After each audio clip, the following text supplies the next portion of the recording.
Jadi ini tema kita tahun ini, Rise and Build, dan bulan ini kita mulai dengan seri yang baru, yaitu apa saudara?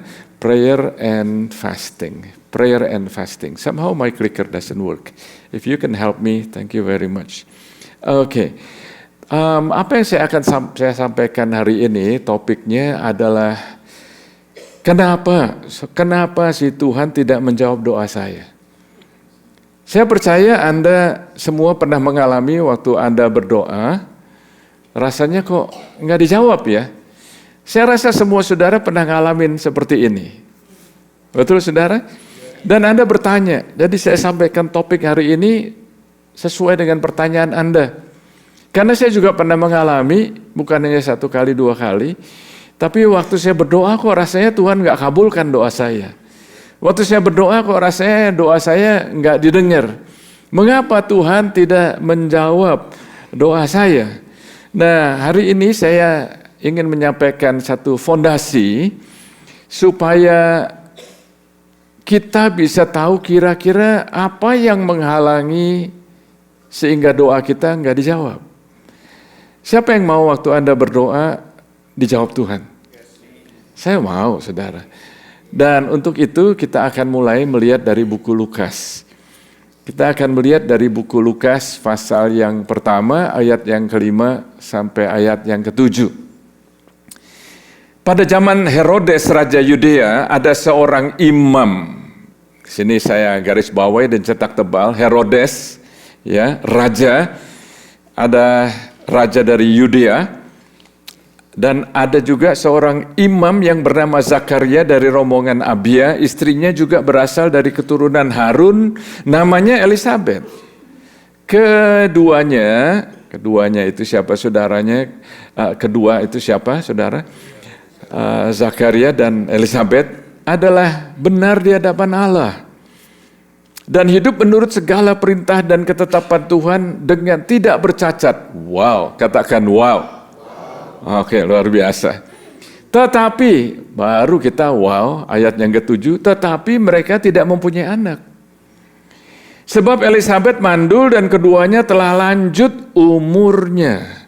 Dari ayat yang baru kita baca ini, coba Anda perhatikan, kalau Anda selidiki dalam Alkitab, ini ada hal-hal yang kelihatannya nggak benar ini ya. Kenapa? Yang pertama itu Herodes. Siapa itu Herodes?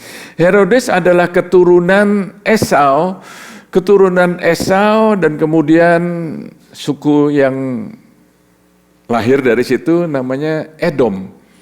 Esau itu adalah orang yang menganggap remeh atau melecehkan, meremehkan hak kesulungan. Jadi sejak saat itu saudara, orang Edom itu adalah orang yang tersisih. Nggak bisa ikut di dalam satu posisi yang penting, nggak bisa masuk di dalam apalagi menjadi raja. Jadi saudara bisa lihat di sini dari ayat yang baru kita baca ini aja, ada yang nggak benar nih kayaknya. Kenapa kok bisa ada orang dari keturunan Edom yang menduduki tahtanya Daud? Kok kayaknya nggak cocok nih. Di samping itu, saudara, ada orang yang dari keturunan imam, dari keturunan orang Lewi, yang namanya Zakarias dan Elisabet, orang yang melakukan hal-hal yang benar di hadapan Tuhan, dan hidup menurut segala perintah dan ketetapan Tuhan dengan tidak bercacat. Pasangan ini, saudara, melakukan semua yang benar, tapi kok ada yang nggak benar ya. Saya nggak tahu bagaimana saudara, kalau Anda menjadi Zakarias atau Elisabet, kira-kira Anda pernah berpikir, salah apa ya? Kurang apa ya? Atau paling enggak, kenapa ya? Atau sesuai dengan topik yang saya katakan tadi, kenapa Tuhan nggak mendengar doa saya? Mengapa sih? Mengapa sih? Dan kalau saudara lihat di dalam seluruh Alkitab, Anda melihat bahwa ternyata mereka bukan pasangan yang pertama yang istrinya mandul. Bahkan ada 7 wanita yang ditulis dalam Alkitab yang tadinya mandul, saudara. Sarah, Rebecca, Rachel, Hannah, istrinya Manoah. Manoah itu adalah papanya Samson, ya. Dan juga wanita Sunem dan juga Ruth. Jadi ternyata ini bukan hal yang pertama. Katakan bukan hal yang pertama. Jadi dari sini saya mau beritahu kepada Anda sebelum kita maju, ya. Jadi kalau Anda merasa doa Anda belum dikabulkan, Anda bukan orang yang pertama. Are you with me? Karena ada orang-orang yang sebelumnya, bahkan orang-orang yang saleh, bahkan mereka adalah pakar-pakar iman, yang juga ternyata doanya sepertinya nggak dikabulkan atau belum dikabulkan. Jadi saya katakan tadi, sebetulnya sudah ada di dalam Alkitab sebelum-sebelumnya ada 7 orang yang mengalami seperti Zakarias dan Elizabeth. Tapi mereka itu lupa, katakan lupa. Mereka itu lupa. Jadi pada saat itu saya belajar bahwa ternyata bukan hanya Zakarias dan Elizabeth yang lupa. Orang Israel juga gampang lupa. Kita juga gampang lupa. Orang Israel selama 430 tahun itu berada di bawah tawanan Mesir. Mereka itu jadi budak.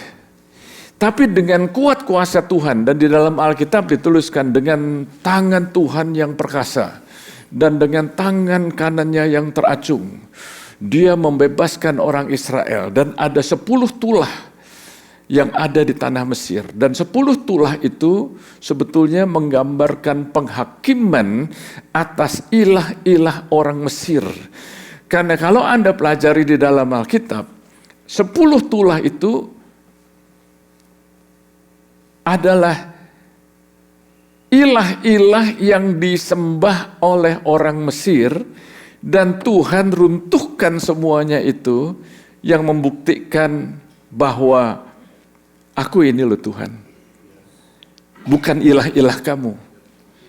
Aku adalah Tuhan. Dan bukan hanya itu, katakan bukan hanya itu.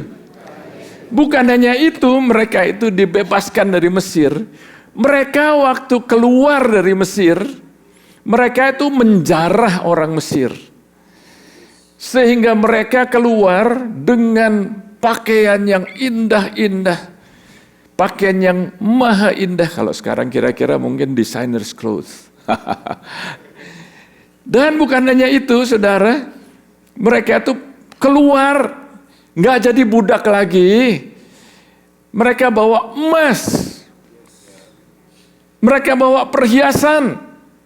Berhenti sebentar di sini. Dari budak jadi kaya mendadak.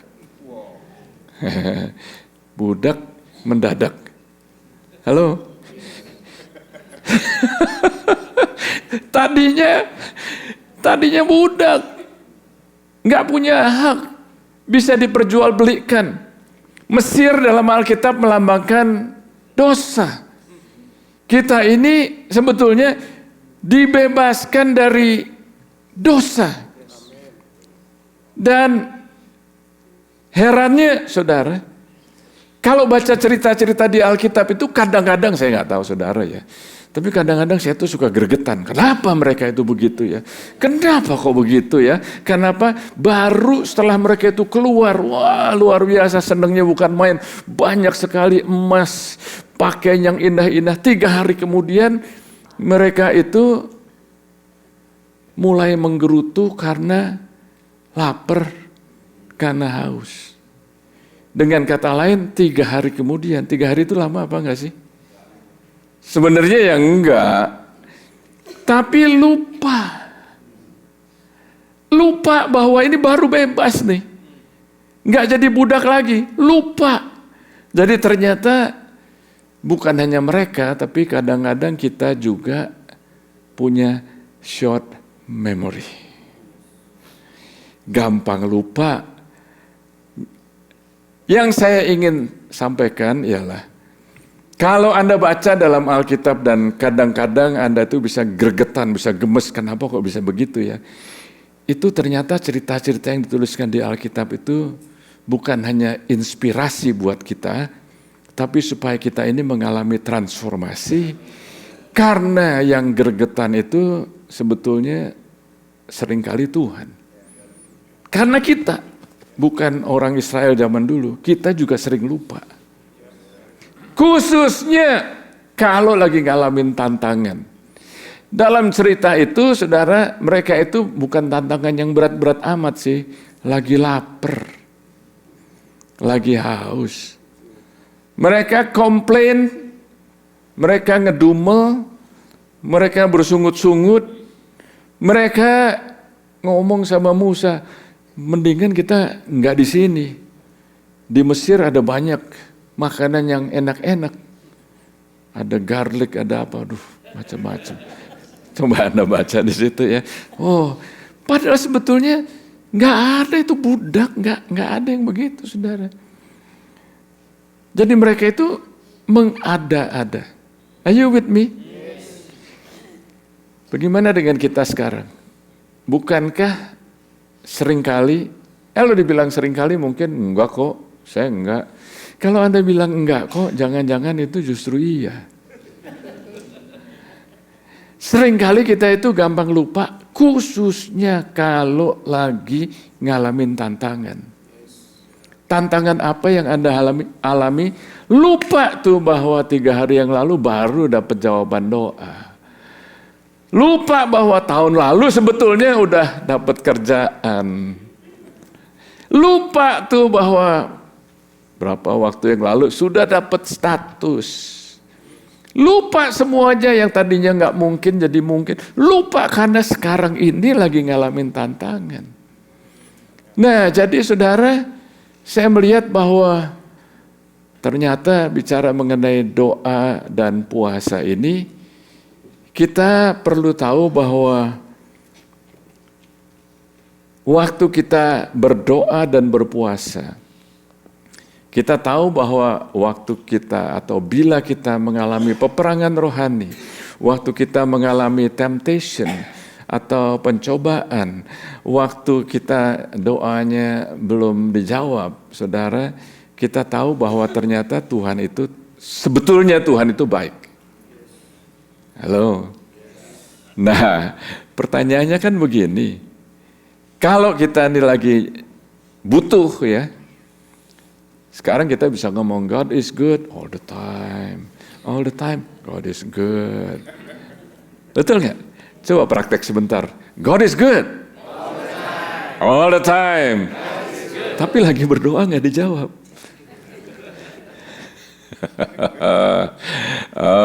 Oke. Mau lanjut, saudara? Waktu berdoa bukannya nggak dijawab aja, kadang-kadang tuh belum dijawab. Kalau Tuhan nggak jawab itu ya itu jawabannya Tuhan. Kalau Tuhan bilang no, itu ya jawabannya. Tapi kadang-kadang kita tuh mau selalu yes, sehingga kita lupa yang Tuhan itu dia atau kita.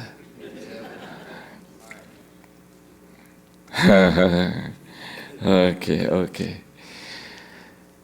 Kadang-kadang kita lupa bahwa Tuhan tidak menjawab doa kita karena kita sudah cukup puas dengan apa yang sebetulnya not the best. Ini saya coba terjemahkan dalam bahasa yang bebas ya. Sometimes, katakan sometimes, God doesn't answer your prayer because you would settle for something less than the best. You would settle for something less than what He has planned. Rencananya Tuhan itu terbaik. Tapi kadang-kadang kita ini maunya yang kita mau aja. Yang kita mau seringkali nggak sehat. Kadang-kadang hanya memenuhi, hanya mau-maunya kita, nafsu kita sendiri, ambisi kita sendiri, yang nanti akan kita lihat. Amin, saudara. Nah, untuk itu mari kita lihat di dalam buku Ibrani pasal yang ke-11 ayat yang pertama. Iman adalah dasar dari segala sesuatu yang kita harapkan dan bukti dari segala sesuatu yang tidak kita lihat. Dalam terjemahan New Living Translation dikatakan, saudara, faith is the confidence that what we hope for will actually happen. It gives us the assurance about things we cannot see. Jadi ternyata pengharapan, hope di dalam Alkitab itu bukan hanya sekadar angan-angan belaka. Bukan hanya sekedar wishful thinking. Bukan hanya sekedar impian kosong. Seandainya atau Anda mengandai-andai. Ternyata harapan di dalam Alkitab, di dalam pengertian Alkitab adalah sesuatu yang pasti. Pasti terjadi. Saya suka terjemahan New Living Translation. Baca lagi ya. Faith is the confidence that what we hope for will actually happen. Apa yang Anda harapkan akan terjadi. Oh, Jesus. Anda mestinya kalau baca ayat ini, yes-nya itu lebih kenceng, bukan karena saya suruh. Karena kalau udah disuruh kenceng banget gitu ya. Saya tahu kenapa Anda jawabnya nggak bisa kenceng. Atau belum bisa kenceng. Karena di sini ini masih ada pergumulan. Mau bilang ya, tapi yang itu belum, yang ini belum, yang ini gimana. Nah itu sebabnya hari ini saya berdoa supaya ada transformasi pola berpikir. Pola berpikir kita yang kadang-kadang kita bergantung dengan kita punya common sense, katakan common sense. Common sense atau akal sehat atau nalar wajar itu seringkali yang menghalangi kita untuk bisa mempunyai confidence. Karena kita bergantung dengan common sense kita. Sehingga waktu kita mau berkata ya, pada just seperberapa detik aja Anda mulai ingat. Yang ini belum dijawab. Yang ini kok, kenapa ya? Nah saudara, if you haven't seen the result yet, that doesn't mean the door is closed. Who knows if you are in the prophetic process for a bigger door? Jika Anda belum melihat hasilnya, bila Anda belum melihat jawaban doa Anda, bukan berarti pintunya tertutup. Siapa tahu Anda sedang dalam proses nubuatan untuk pintu yang lebih besar. 2 minggu lalu pernah saya kutip ini, saya pernah katakan. Jadi jangan buru-buru putus asa. Saya ajak untuk bisa melihat rencana Tuhan yang terbaik buat saudara. Kita lanjut ya. Lukas pasal yang ke-1 tadi kita baca ayat-ayat yang berikutnya. Pada suatu kali, waktu tiba giliran rombongannya, Zakaria melakukan tugas keimaman di hadapan Tuhan.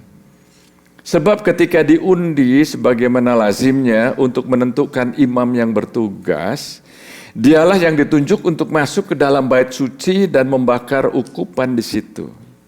Jadi ada gilirannya, katakan giliran. Jadi kalau sekarang ini mungkin ya ada, kalau di gereja ada giliran tugas lah begitu ya. Ada giliran tugasnya. Ayat yang ke-10. Sementara itu seluruh umat berkumpul di luar dan sembahyang. Waktu itu adalah waktu pembakaran ukupan. Waktu itu ya. Ada appointed time yang nanti akan kita lihat. Ya. Maka tampaklah kepada Zakaria seorang malaikat Tuhan berdiri di sebelah kanan mezbah pembakaran ukupan. Melihat hal itu ia terkejut dan menjadi takut. Tetapi malaikat itu berkata kepadanya, jangan takut. Terlambat. Udah keburu takut. Halo? Jadi kalau Tuhan bicara jangan takut itu biasanya kita udah takut. Atau Anda akan takut nanti. Dari jauh-jauh Tuhan udah bicara jangan takut. Karena di masa depan Anda bisa menghadapi tantangan yang membuat Anda takut. Tetapi malaikat itu berkata kepadanya, jangan takut hai Zakaria, sebab doamu telah, sudah dikabulkan. Tapi sudah lihat hasilnya atau belum? Belum. Tapi telah dikabulkan, telah didengar. Dan Elisabet istrimu akan melahirkan seorang anak laki-laki bagimu, dan haruslah engkau menamai dia Yohanes. Nah, coba kita lihat ayat yang ke-8.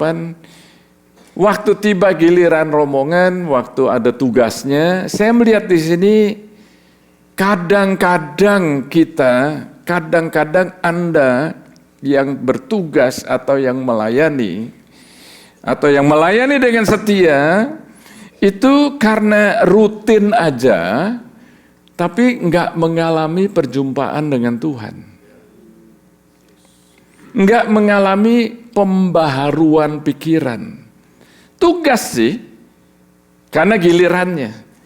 Tapi datang ke gereja, nggak mengalami perjumpaan dengan Tuhan.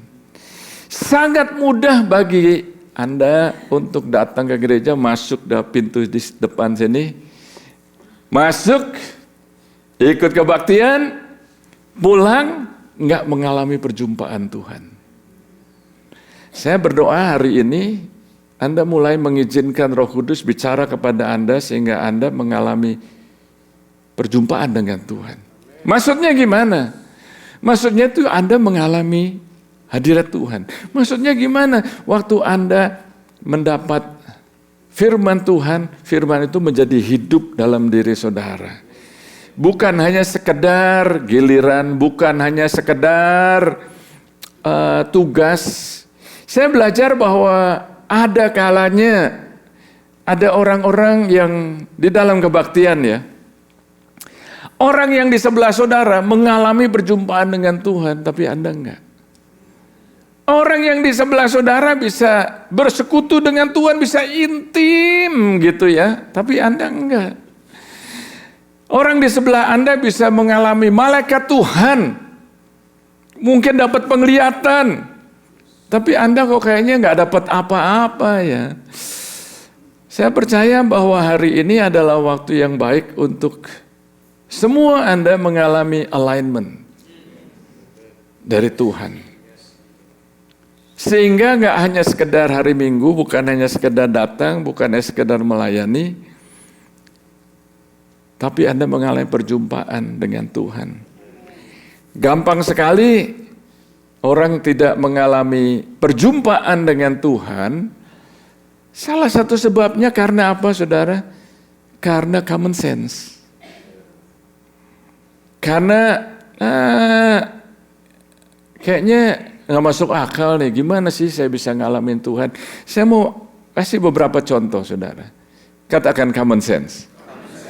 Tahukah saudara bahwa di dalam Tuhan, waktu kita mengikut Tuhan Yesus, sebetulnya ada banyak hal yang gak masuk akal. Bagaimana Anda bisa diampuni dosamu hanya dengan menerima Yesus sebagai Tuhan dan Juru Selamat? Masuk akal apa enggak? Firman Tuhan mengatakan kamu diselamatkan berdasarkan kasih karunia. Bukan berdasarkan hasil usahamu. Tapi justru orang itu karena common sense. Saya mau selamat, saya mesti berusaha. Saya mau berusaha. Saya mau kerja buat Tuhan. Saya mau memberi buat Tuhan. Saya mau nyumbang. Saya mau melayani. Saya mau begini, mau begitu. Supaya apa? Supaya saya bisa diselamatkan. Nggak ada yang bisa membeli keselamatan. Nah, untuk itu sebetulnya kok kayaknya nggak masuk akal ya. Kenapa kok perlu dibaptis air? Melambangkan waktu Anda dibaptis air, Anda diselamkan, Anda mati bersama Kristus, maka Anda akan dibangkitkan bersama dengan, kok kayaknya nggak masuk akal. Dibangkitkan bersama dengan Kristus.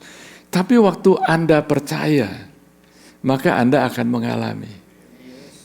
Biasanya kita mau melihat dulu baru percaya. Tuhan berkata kepada Thomas, berbahagialah mereka yang percaya karena mereka akan melihat. Waktu kita dibaptis, waktu kita diselamkan, waktu kita keluar, maka dengan iman kita percaya bahwa manusia lama dikuburkan. Manusia lama itu termasuk tabiat yang lama, sikap yang lama, attitude yang lama, semuanya akan dikikis. Jadi kalau Anda tadinya pemarah, Anda menjadi peramah. Mirip tapi beda. Serupa tapi tak sama. Orangnya sama tapi beda. Karena sudah diperbarui. Banyak hal-hal yang nggak masuk akal. Memberi. Waduh, ini ada orang yang bertanya, ini kalau saya membawa persepuluhan nggak cukup. Oh, kenapa sih di Alkitab itu ada persepuluhan? Sebetulnya saudara, perpuluhan itu belum memberi, itu punyanya Tuhan. Jelasin lagi ya. Bawalah seluruh persembahan persepuluhan ke dalam rumah Tuhan. Bawa, bukan berikan, bawa. Karena itu punyanya Tuhan. Jadi kalau kita ada apa yang kita lakukan di luar persepuluhan, itu baru kita memberi. Hello? Ya. Ada orang yang bilang gini, nanti nggak cukup. Saudara, saya tahu ada banyak dari kita di sini yang membawa persepuluhan dan memberi.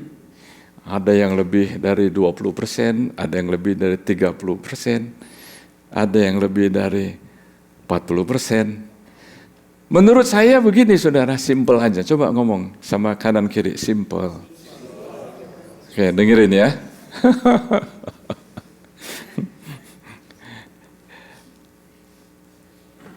70% bersama dengan Tuhan jauh lebih baik daripada 100% tanpa Tuhan. Kalau Anda memberikan 25%, berarti 75% bersama Tuhan lebih baik daripada 100% tanpa Tuhan. Kalau Anda memberikan 85%, saudara, berarti apa saudara? 85% bersama dengan Tuhan, 15%. Lebih baik daripada 100% tanpa Tuhan. Anda pernah dengar toko J.C. Penney? Itu sudah lama itu saudara.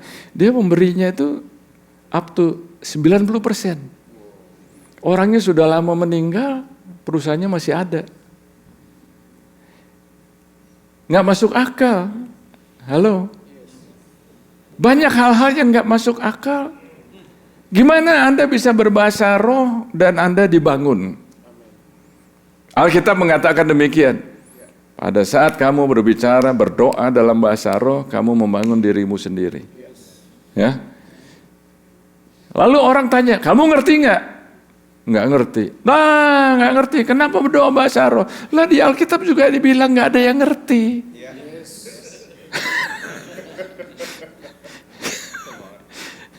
Yang ngerti Tuhan. Setan aja bingung. Jadi nggak masuk akal. Nah, seringkali yang menghalangi kita itu common sense. Seringkali yang menghalangi common sense. Banyak hal-hal yang menurut kita nggak masuk akal, jadi kita perlu align dengan Tuhan. Amin, saudara. Oh, Jesus. Dan saya percaya bahwa apa yang baru kita baca tadi, ayat yang ke-12 dan ke-13, jangan takut, hai Zakaria.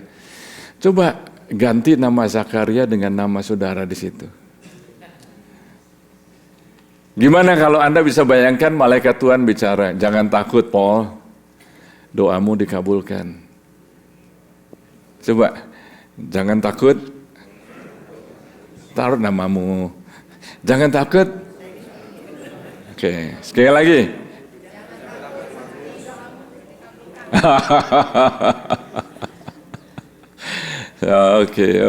Oke. Doamu telah dikabulkan. Sudah ada atau belum? Ini dalam cerita ini ya, konteks ini. Sudah ada atau belum? Belum sih sebetulnya. Anaknya sudah lahir atau belum? Belum. Ayat berikutnya. Dan waktu Tuhan berkata, waktu Tuhan berfirman, ini luar biasanya. Langsung Tuhan berikan janji-janji dan Tuhan kasih tahu masa depan daripada anak itu.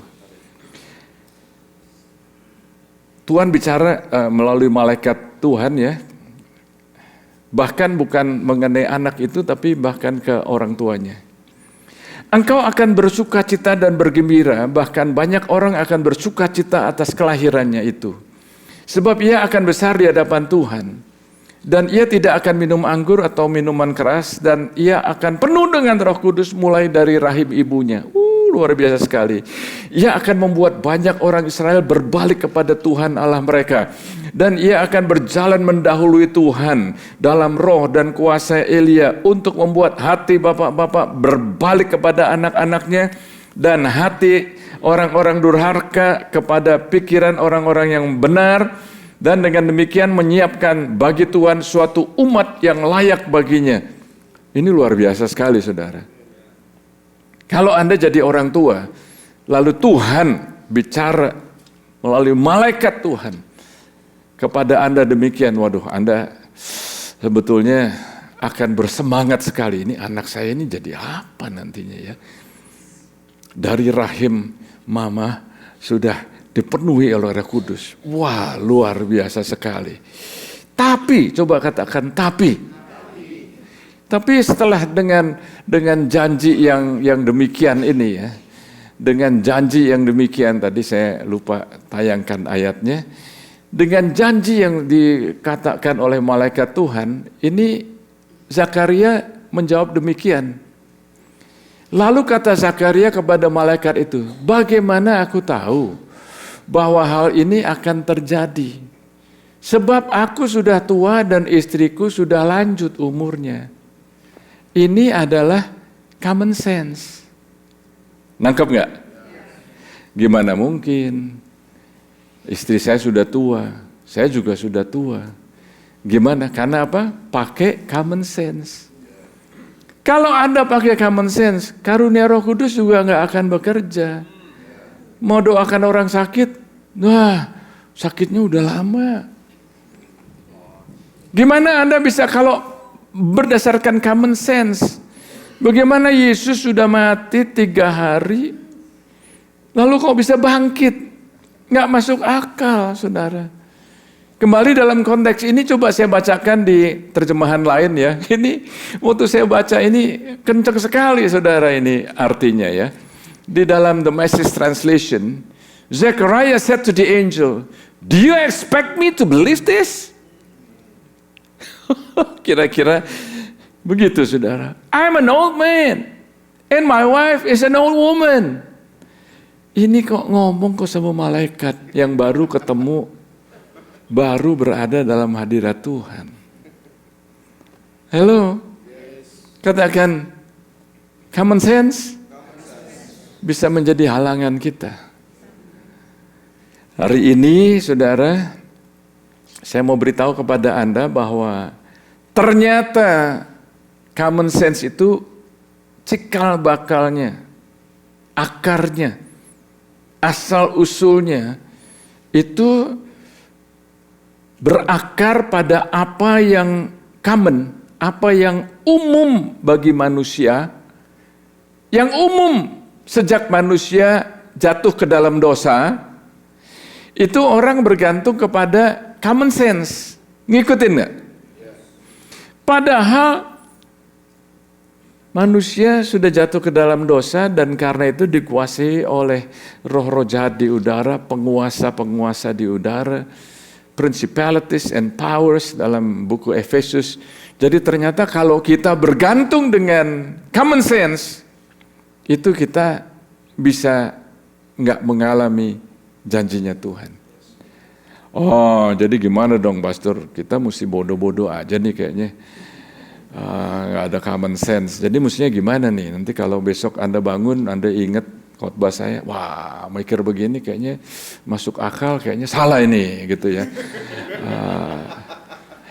Dengar yang saya ngomongin, jangan dengar yang saya nggak omongin. Are you with me? Ya. Kita perlu hikmat yang dari atas. Kita perlu hikmat dari Tuhan. Hello? Kalau common sense, kita bangun training center zamannya inflasi, nggak masuk akal. Tapi karena Tuhan, are you with me? Kita percaya pada Tuhan dan kita bertindak. Dan kita semua ambil bagian dalam memberi dalam pembangunan. Tuhan akan bekerja. Iman tanpa perbuatan mati, sia-sia, saudara. Jadi kita perlu mengizinkan roh Tuhan bekerja. Yang kita perlukan bukan common sense, yang kita butuhkan adalah hikmat yang dari atas. Dikatakan demikian, doamu sudah didengar, sudah dikabulkan, dan istrimu akan melahirkan seorang anak, dan engkau akan memberi nama dia Yohanes. Ternyata saudara, mungkin bisa jadi ya, Zakaria itu sudah lupa akan doanya. Ada nggak saudara di sini yang udah berdoa karena nggak dijawab sebulan, doa lagi, belum dijawab, doa lagi belum lihat hasilnya, lupa Anda. Jadi waktu doanya dijawab kaget, ya. Atau Anda lagi berdoa karena belum dijawab udah capek dan nggak usah didoain lagi. Nah, saya melihat bahwa ternyata 6 bulan kemudian, katakan 6 bulan kemudian, ada cerita yang serupa, tapi tak sama. Mirip, tapi beda. 6 bulan kemudian ada malaikat yang sama, itu bicara kepada seorang perawan namanya Maria. Dan malaikat yang sama itu bicara demikian, sesungguhnya engkau akan mengandung dan akan melahirkan seorang anak laki-laki, dan hendaklah engkau menamai dia Yesus. Ia akan menjadi besar dan akan disebut anak Allah yang maha tinggi, dan Tuhan Allah yang mengaruniakan kepadanya tahta Daud bapa leluhurnya. Dan ia akan menjadi raja atas kaum keturunan Yakub sampai selama-lamanya, dan kerajaannya tidak akan berkesudahan. Kata Maria kepada malaikat itu, bagaimana hal itu mungkin terjadi? Karena aku belum bersuami. Dia nanya juga, tapi terus dia jawab demikian. Jadilah padaku menurut perkataanmu itu. Mirip, tapi beda. Serupa, tapi tak sama. Similar but not the same. Jadi saudara, sekali lagi, kenapa sih Tuhan tidak menjawab doa saya? Problemnya di sini ya, yang saya lihat bahwa Tuhan punya rencana yang dia akan lakukan pada waktunya. Tadi ingat saudara, saya katakan pada waktunya. Pada waktu itu Tuhan punya rencana, sudah ada waktu yang akan dia lakukan, waktunya. Kairosnya Tuhan. Tapi persoalannya pada saat Tuhan akan melakukan rencananya pada waktunya Tuhan, ternyata ada yang menghalangi. Siapa yang menghalangi? Siapa yang menghalangi rencana Tuhan? Zakaria. Orang yang sebetulnya mau doanya dijawab, tapi dia sendiri yang menghalangi. Are you with me? Yang mereka pikirkan, yang dipikirkan oleh Zakaria dan Elizabeth, itu hanya saya mau punya anak, saya mau punya anak. Tapi sebetulnya saudara, yang dari sisinya Tuhan punya rencana yang jauh lebih besar. Yang mereka mau cuman sekedar punya anak. Tapi kira-kira Tuhan bertanya, what about my redemptive purposes? Bagaimana dengan rencana penebusan yang aku akan lakukan? Dia nggak mikir itu. Bagaimana kamu nangkep apa nggak sih bahwa anak kamu ini akan mempersiapkan jalan bagi Tuhan? Oh, jauh lebih besar. Are you still with me? Yes. Saya coba bicara lebih pelan-pelan, tapi nggak terlalu nggak berlambat-lambat supaya Anda bisa nangkep ini. Seringkali yang kita mau itu kita lupa dengan rencana besarnya Tuhan. Rencana Tuhan lebih besar. Kalau kita lupa dengan rencana Tuhan yang besar, maka kita gampang putus asa. Waktu kita putus asa, nggak ada harapan. Padahal harapan itu sangat penting. Jadi ternyata Tuhan bicara, nanti kamu akan kasih nama dia Yohanes. Yohanes itu artinya Tuhan itu bermurah hati. Tuhan itu bermurah hati. Kalau Anda baca, saya nggak ada di slide di sini ya. Pada waktu Yohanes Pembaptis itu lahir, dan pada waktu hari ke-8, saya bacakan aja ya. Maka datanglah mereka pada hari yang ke-8 untuk menyunat anak itu, dan mereka hendak menamai dia Zakaria menurut nama bapaknya. Menurut tradisi, itu nama anaknya itu harus dinamai sama seperti bapaknya. Menurut tradisi, katakan tradisi. Menurut kebiasaan. Menurut common sense. Namanya itu mestinya Zakaria. Tapi ibunya berkata, jangan, ia harus dinamai Yohanes. Kata mereka kepadanya, tidak ada di antara sanak saudaramu yang bernama demikian. Lalu mereka memberi isyarat kepada bapaknya. Saudara, saya lupa katakan tadi, waktu Zakaria berkata ke malaikat Tuhan, do you expect me to believe this? Karena dia nggak percaya, dia itu nggak bisa bicara. Dengan kata lain, dia jadi bisu. Dengan kata lain, dia tuh mute. Jadi keluar dari melakukan tugasnya nggak bisa ngomong, pakai sign language saja. Nggak bisa ngomong, saudara. Kira-kira waktu itu Tuhan melakukan demikian supaya, udah lebih baik kamu jangan banyak omong dan nanti kamu lah. Ternyata kadang-kadang itu cerita dalam Alkitab ngajarin kita supaya kita bisa dirubah. Waktu orang Israel dipimpin oleh Yosua masuk ke Yeriko, suruh puterin kota 1 hari 1 kali. Hari yang ke-7 7 kali, dan ada perintahnya di situ, jangan ada yang ngomong. Halo. Jadi kira-kira kalau sampai kesal ya dalam hati aja ya. Coba saudara 1 hari kelilingin 1 kota Walnut aja deh. Oh, udah gitu ya. Kalau Anda nomor yang di depan gitu mendingan. Tapi kalau Anda nomor 100 di belakang. Kalau Anda nomor 1000 di belakang banyak debu. Anda mulai jalan. Mungkin jalannya nggak begini. Mungkin jalannya Tapi mau ngomong sama temen di sebelah, ngapain ini Joshua? Nggak boleh ngomong.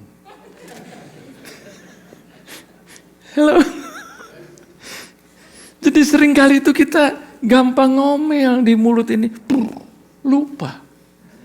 Short memory. Are you with me? Nah demikian juga ini. Zakaria ini kira-kira ini dia ngomong, kalau diterjemahkan bebas ya, waktu dia nggak percaya sama malaikat Tuhan ya. Kira-kira Gabriel tuh ngomong begini ya, dude, you don't know who you're talking to. Aku nih baru di dalam hadiratnya Tuhan, aku sampein yang Tuhan mau nih. Kamu ngomongnya begini, lu nggak tahu siapa gue. Udah, bisu aja deh. Bisu dah. Keluar.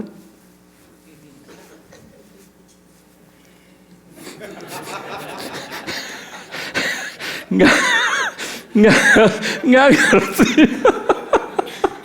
Are you with me? Tapi saudara, waktu sampai anaknya itu lahir, waktu mau dikasih nama, dan menurut kebiasaan ini namanya mesti nama seperti bapaknya. Ibunya bilang jangan, namanya mesti Yohanes. Lalu saudara-saudaranya bilang nggak ada dari saudara-saudaramu yang namanya demikian. Lalu mereka memberi isyarat kepada bapaknya untuk bertanya, nama apa yang hendak diberikan kepada anaknya itu. Ia minta batu tulis, lalu menuliskan kata-kata ini. Namanya adalah Yohanes. Dan mereka pun heran semuanya. Dan seketika itu juga terbukalah mulutnya dan terlepaslah lidahnya. Lalu ia berkata-kata dan memuji Tuhan. Waktu dia nggak percaya jadi bisu. Waktu dia percaya, dia merubah semua common sense. Dia merubah semua tradisi yang sudah berabad-abad mungkin. Dia merubah semua custom, giliran. Saya mau ngalamin Tuhan. Saya nggak mau bisu lagi. Malaikat bilang, kasih nama Yohanes. Dia tulis namanya Yohanes. Bisa ngomong. Zakaria mengalami perjumpaan dengan Tuhan. Jadi saudara, saya ajak semua saudara untuk kita bangkit berdiri. Kita akan berdoa. Kita akan berdoa dan satu ayat yang saya ingin bacakan. The whole music team can come forward. Yakobus 3 ayat 17 menuliskan demikian. Tetapi hikmat yang dari atas adalah pertama-tama murni, selanjutnya pendamai, peramah, penurut, penuh dengan belas kasihan dan buah-buah yang baik, tidak memihak dan tidak munafik. Hikmat yang dari atas. Hikmat yang dari atas. Are you with me? Yes. Hikmat yang dari atas. Seringkali kita itu tertipu dengan common sense kita. Many years ago. Ini tiba-tiba saya ingat aja. Waktu saya masih aktif dalam bisnis. Salah satu yang saya lakukan itu saya import mobil dari Jerman ke Amerika. Kakak saya di Jerman, dia kerja di Daimler-Benz. Jadi waktu itu kalau beli mobil dari sana, diskonnya banyak, saudara. Tapi ada syaratnya, harus dirubah ke Californian Standard. EPA-nya, DOT-nya, ya setelah bayar pajak semuanya itu harus ada EPA, DOT, rubah semuanya itu. Kira-kira pada saat itu biayanya 5.000 per mobil. Dan waktu itu, waktu mobilnya lagi dikirim dari Jerman ke Amerika, saya selidiki ini perusahaan conversion company yang bonafit yang mana ya. Saya periksa, cari tahu. Zaman dulu nggak ada Google. Lihat dari library Anda cari, dapat beberapa perusahaan. Ada satu perusahaan yang kecil, ada perusahaan yang sedang, lalu ada perusahaan yang besar. Perusahaan yang besar itu ya, di perusahaan itu ada ratusan mobil yang saya import dari Jerman, termasuk mobil yang sangat biasa. Karena di situ mobil-mobil yang dirubah itu adalah mobil Rolls-Royce, Lamborghini, Ferrari, macam-macam mobil-mobil yang begitu itu ada ratusan. Mercedes is nothing di company itu. Lalu saya ketemu dengan ownernya. Saya bilang, saya mau lihat gimana kamu melakukan, saya mau lihat di belakang gimana. Oh ya silakan, diajak masuk saudara. Dan pegawainya di situ dengan pakaian montir yang sangat rapi, sangat luar biasa. Paling sedikit ada 40 orang. Wah mantap lah. Waktu saya pulang dikasih kartu nama. Kartu nama aja mungkin satu kartu nama $4, $5 itu. Bagus sekali. Jadi begitu saya pulang, saya bilang sama istri saya bilang ini ada perusahaan ini ada perusahaan yang kecil, sedang, besar. Saya mantap sama yang inilah, nanti kalau mobilnya datang kirim ke situ aja. Oke, dia nggak lihat saudara. Waktu kita lagi berdoa terus dia bilang begini, Paul, aku kok nggak ngerasa damai ya. Jangan kirim mobil kita ke sana. Kirim ke yang ini aja nih, waktu aku berdoa dapatnya ini. Oh ya? Aku nggak dapat apa-apa. Makanya suami kadang-kadang perlu dengerin istri.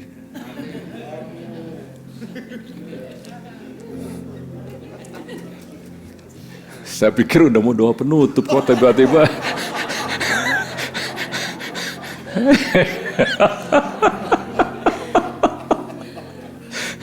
Jadi waktu mobilnya datang saudara, saya kirim ke perusahaan yang kecil itu. Perusahaan yang kecil itu ya, di situ kalau yang sebelumnya itu ada ratusan mobilnya. Di situ kira-kira mungkin paling banyak 10 kali. Dan waktu saya masuk gitu ya, saya bilang saya lihat mau ketemu sama ownernya yang mana. Ya ternyata salah satu montirnya itu ya ownernya. Tapi saya berdoa kirim ke sini. Jadi kirim ke situ. Setelah selesai semuanya, mobilnya datang lalu di-convert semuanya.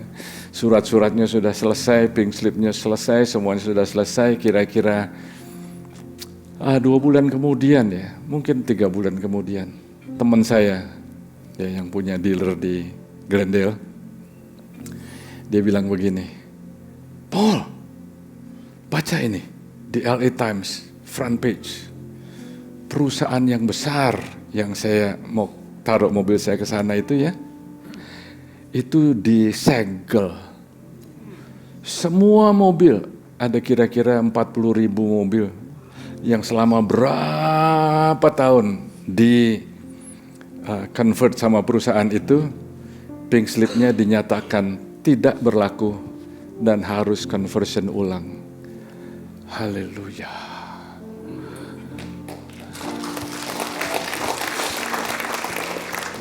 Saya berdoa supaya Anda ini ngalamin, denger, ngalamin. Karena kalau hanya sekedar common sense, hanya sekedar berdasarkan apa yang Anda lihat, lalu Anda nggak doain, dan Anda nggak tanya sama Tuhan, yang Tuhan itu dia apa kita? Dia yang Tuhan. Amin. Tuhan sayang sama semua saudara. Tuhan sayang sama saya. Kalau enggak, ketipu saudara. Are you with me? Yuk kita berdoa. Tuhan Yesus, biar hari ini kami disemangati untuk berdoa. Karena sebetulnya doa kami didengar. Sebetulnya doa kami dikabulkan. Sebetulnya it is your great plan rencanamu yang besar, yang jauh lebih besar. Yang kadang-kadang kami hanya melihat keadaan yang kami hadapi sekarang ini. Tuhan, hamba-Mu berdoa. Coba saudara saat ini mulai bertobat kalau Anda selama ini bergantung kepada common sense. Kalau Anda ditanya sudah terima Tuhan Yesus sebagai Tuhan Juru Selamat atau belum, lalu Anda bilang, itu mah nggak masuk akal. Ya, saudara terima dengan iman. Kalau Anda saat ini sudah bergantung terlalu banyak dengan common sense, bertobat saudara. Anda izinkan dong Roh Kudus bicara.